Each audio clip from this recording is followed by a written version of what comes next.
Welcome to Carpet Cliff Notes, the supplementary podcast to Morelia Python Radio. The goal is to share with you all things carpet python. We hope that these bite-sized episodes will help with some of the misconceptions that are sometimes associated with these snakes and share with you everything you will need to know to be successful with these animals. Let's get started.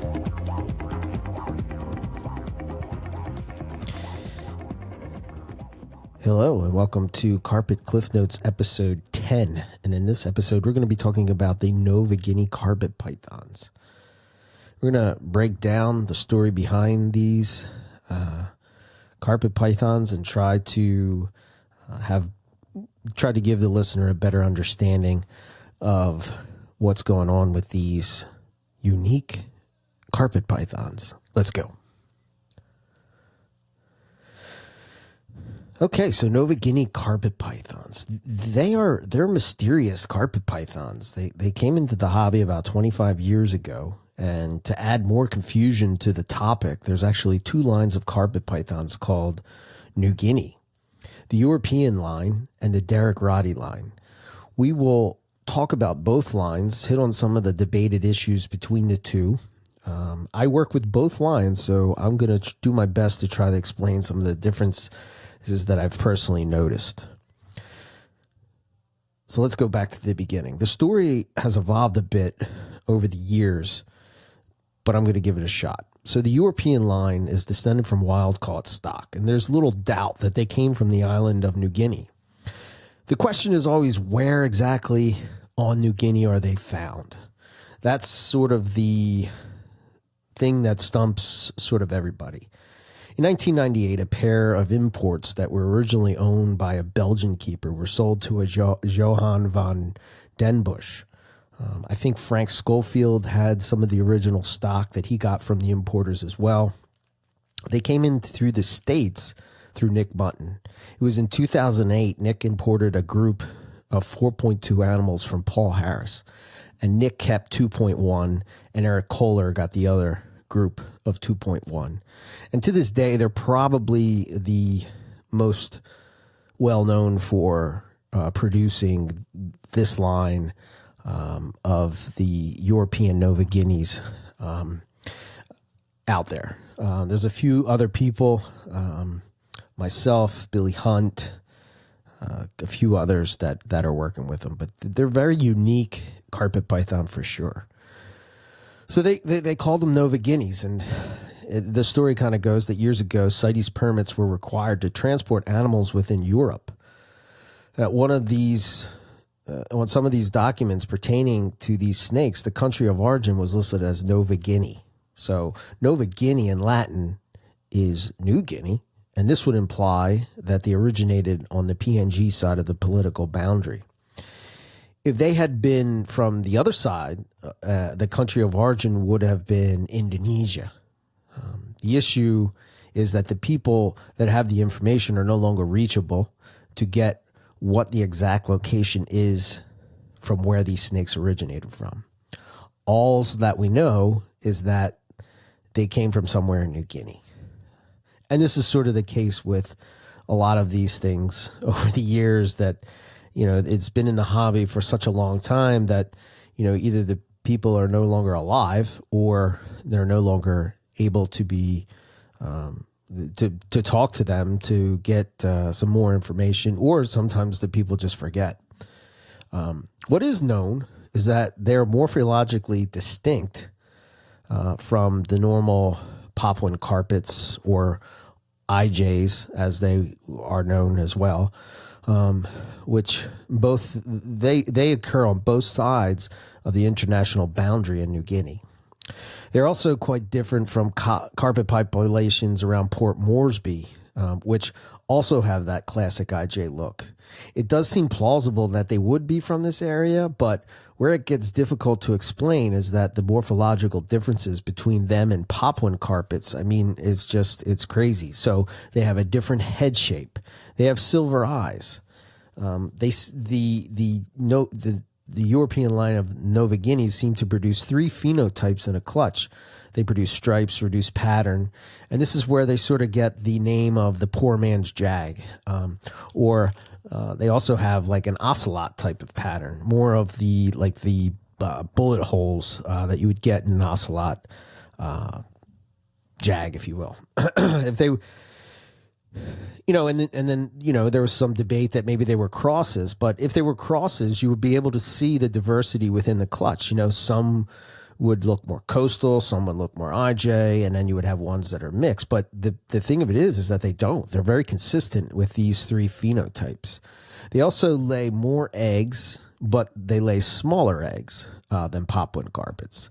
And they also don't produce red babies. So Papuan carpets are born red with black eyes, whereas New Guineas are born a tannish brown with silver eyes. So, and they have like I said before, their head structure is different, and they have upturned rostral scales. So their heads are longer. It's very, very unique, very different looking, and probably not something that you would pick out in pictures per se, unless you had really the eye for it. But if you saw them and compared them side by side, you would see how different they were. Some years ago, there was some suggestion that the founder pair originated from the Moorhead district of Papua New Guinea. But there was no way to verify this, so it remains just a rumor. Oddly, that region is just over the border, which would make it plausible. That location, however, make the extreme morphological differences between them and Papuan carpets hard to explain. They're very, very strange carpets for sure. You can't really figure them out, which is why I don't think they're as popular in the hobby. Maybe people don't know about them, or maybe they don't know the story behind them, so they just sort of shy away. Interestingly enough, there is an observation on iNaturalist of a carpet python found in Papua New Guinea, and it was from it was in the central province, and that's the closest thing that I've seen to what they look like. They don't look like what your typical IJ would look like. They look like more like this. But the one picture that they have, and obviously the picture is kind of hard to tell, but you can see that the pattern looks very similar. The colors look very similar. So I guess we really don't know. It's just, it looks similar. So,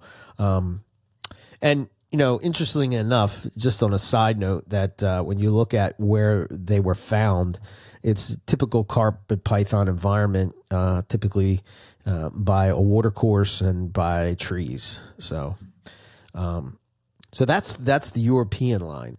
And then we have the Derek Roddy line. Derek has been producing his line of New Guineas for 15 plus years. His line originated from VPI, and he purchased them in 96.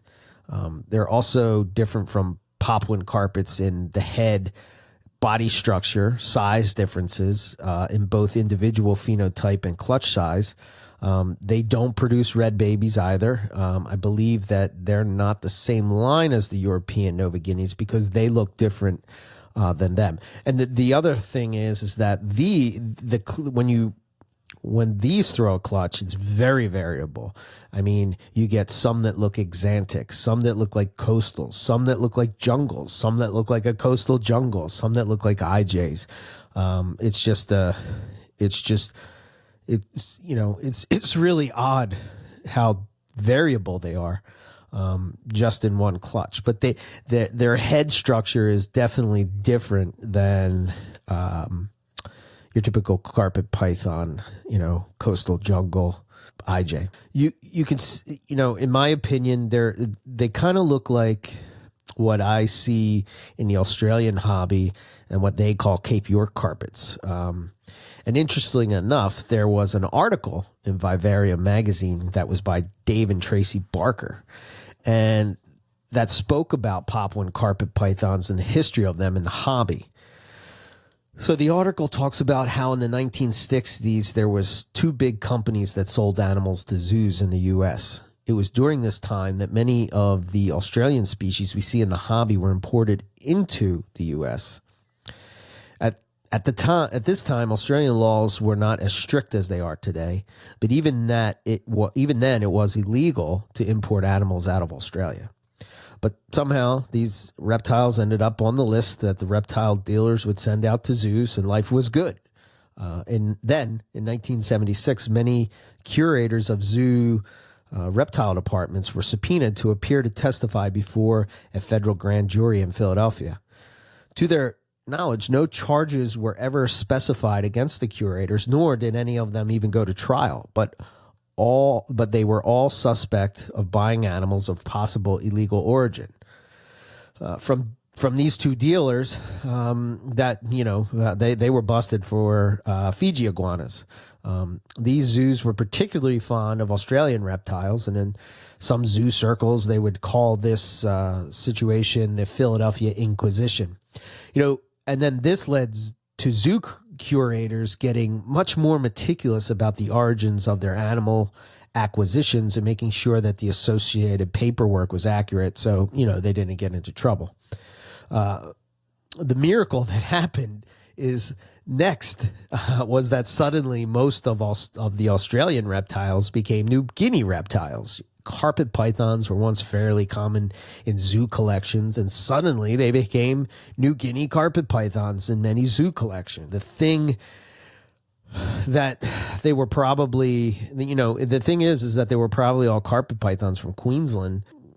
They were that before the Philadelphia Inquisition, and then after it, they became New Guineas. But to be clear, the first real Papuan carpets, or IJs, to be imported into the U.S. from Papua New Guinea was in 1993. At the time, they were called Eringias, and today they're also known as Papuan carpets. This is why I have a hunch that they may be a type of Cape York carpet that were a part of this and somehow became New Guinea. You'll have, Derek talks about many times, he's talked about it on NPR, and he's talked about it in Post about his line, is that when he showed them to the Barkers said, oh yeah, they're really nice coastals. So, it's hard to pinpoint what they are. Obviously they're not, they're a lot smaller, so they're not coastal carpet.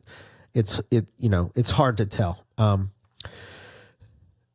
So we also have a line of Cape York carpets that are in the States, but they don't look anything like either of the two lines. I work with them as well. They look completely different than Derek Roddy's line of New Guineas or the European line of Nova Guineas. I would also just say one other thing. While both lines are enigmas to some extent, the European line a bit less so, since there has never been much doubt to where they came from, so they don't really fit into the story that I just told about the Philadelphia Inquisition. But with them, the only real doubt is where on the island they came from. And this is the mystery, and probably will be a mystery. There was talk years ago that Nick and Justin were sort of going to maybe do some DNA tests and see what was what with them, and maybe that will finally put this to rest. But over the years, I've heard a few localities associated with the line, but there was never anything that led to any credible evidence to back it up, and definitely nothing that I would put much confidence in. So to wrap it up, basically you have these two lines of carpet pythons. Both are amazing carpet pythons. If you're into variability and you really don't want to do the morph thing, Derek's line of New Guineas will give you that. You'll throw things that look exotic. You'll throw things that look like jungles. You'll have some that look like coastals. You'll have some that look like a mix of the two. You'll have some that look like IJs. It's really pretty cool. And there's not many people that are working with that line either. I know myself. I know Chris Salemi has some animals from that. Terrell used to work with them. I'm not sure if he still does. But it's it's definitely something that they're a cool carpet. And the European line of Nova Guineas is also a cool carpet. And I dare to say that if you have Papuan carpets, you might want to look into these because they're definitely from that island. It's just where on that island they're from. Now, it's not too crazy to think that there would be other carpet pythons on, Papua New Guinea. I mean, just because it's so remote and so hard to get to, it's probably, they're probably there. I mean, they've found, Antaresia there. They have water pythons there. Scrub pythons are there. Chondros are there. All of those animals up in the top of Australia. It just seems only it would be crazy for carpet pythons not to be throughout Papua New Guinea, in my opinion. So there you go. Papuan carpet pythons, Nova Guinea carpet pythons, New Guinea carpet pythons. Hopefully that helps explain some of the confusions behind those. Okay, thanks for listening, and until next time.